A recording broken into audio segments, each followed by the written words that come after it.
Austin Butler is continuing his retro run of characters. First, of course, we had Elvis, and then he was in the Apple TV Plus series Masters of the Air, and now he is playing an outlaw motorcycle gang member in the new film, The Bikeriders. Let's talk about it.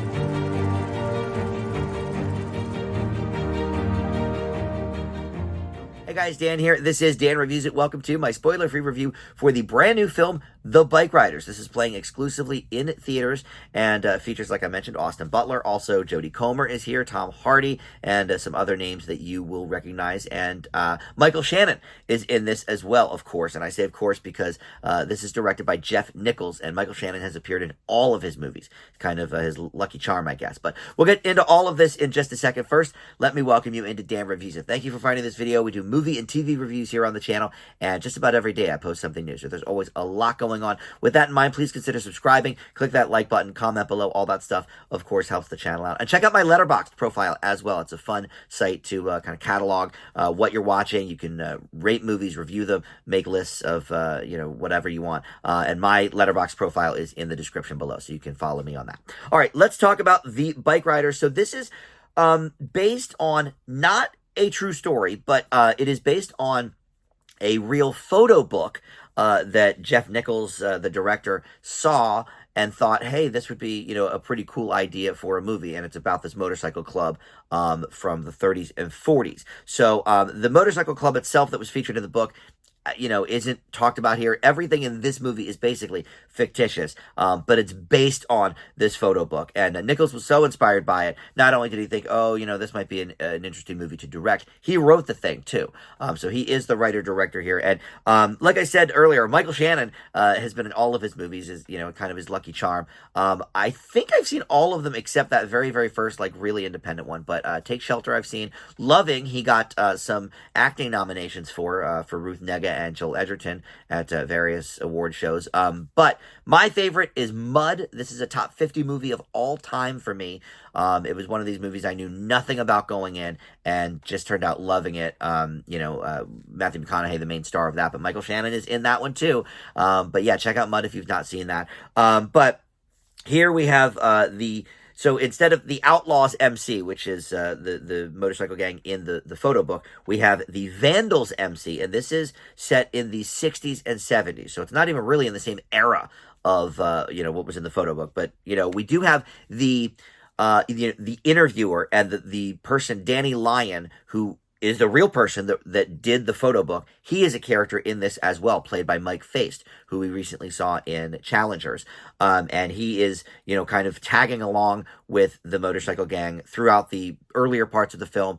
And then, we age up to 1973, where he's sort of interviewing the Jodie Comer character, more about her experiences sort of after the fact. But this follows the Vandals MC here in this version, and they are a Chicago outlaw motorcycle club. And basically, this movie is seen through the eyes of all of them, partially through these interviews with the Danny Lyon character, but the club evolves and devolves over the course of a decade, with new members coming and going and sort of shaking things up for some of the longer-standing members. So you have Jodie Comer and Austin Butler playing Kathy and Benny, and we track their relationship. That's really at the center of this as well. From the very first time they meet, one of the first scenes is them meeting at a bar and falling for each other there.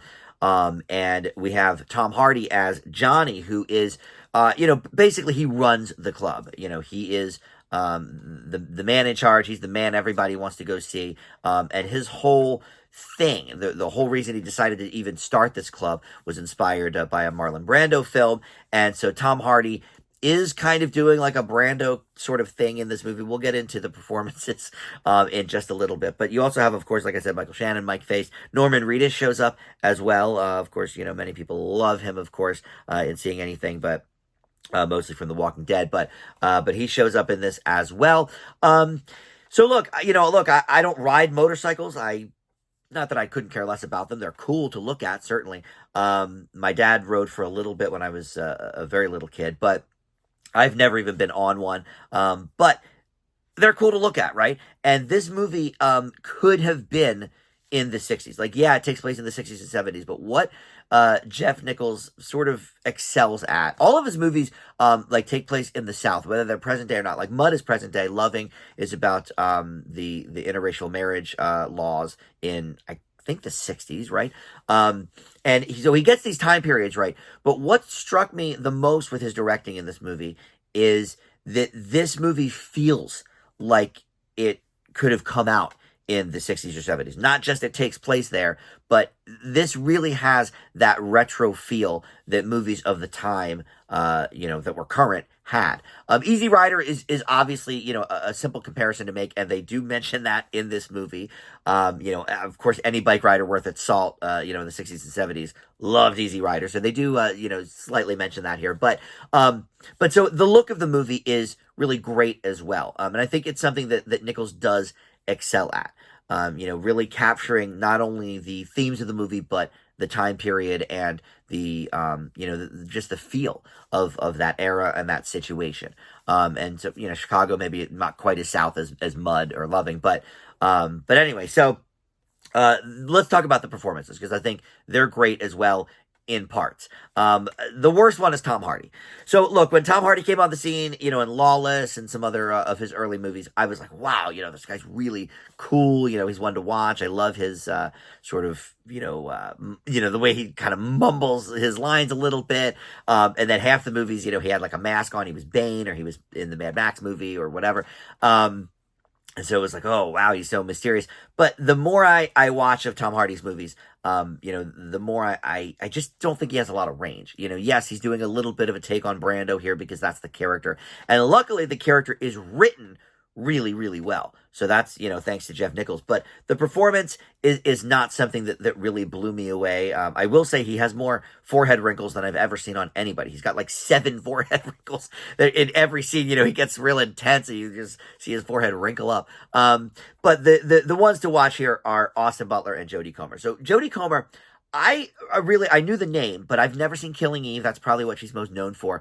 And boy, is she great. I guess I saw her she's in the Star Wars universe in something. I think she's maybe somebody's mother. I don't know. I'm not a huge Star Wars fan, but so I've seen her in that. But like, you don't go to Star Wars for the great acting chops, right?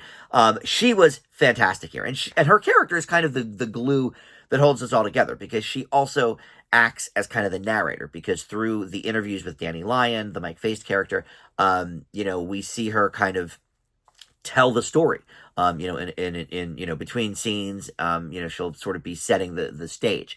So she acts as kind of the narrator here. So she does a lot of heavy lifting, but her accent is great.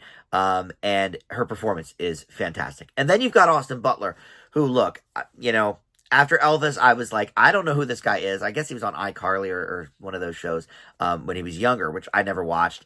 So really the first I saw of him in a big way was Elvis, and he blew me away. Everything he does now, like in the Dune movie, Dune Part 2, oh my God, he was excellent in that. At this point, the guy could just read the phone book to me, and I would be satisfied with that.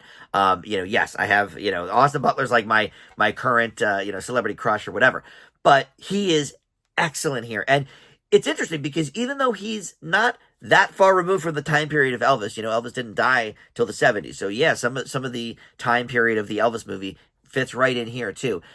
There's not hints of the Elvis impersonation here or anything. This is definitely its own performance, and I think Austin Butler really, really killed it. So him and Jodie Comer, did amazing with their roles. Overall, look, there are some negatives here too, other than the Tom Hardy performance. My biggest complaint is it's a little bit overstuffed.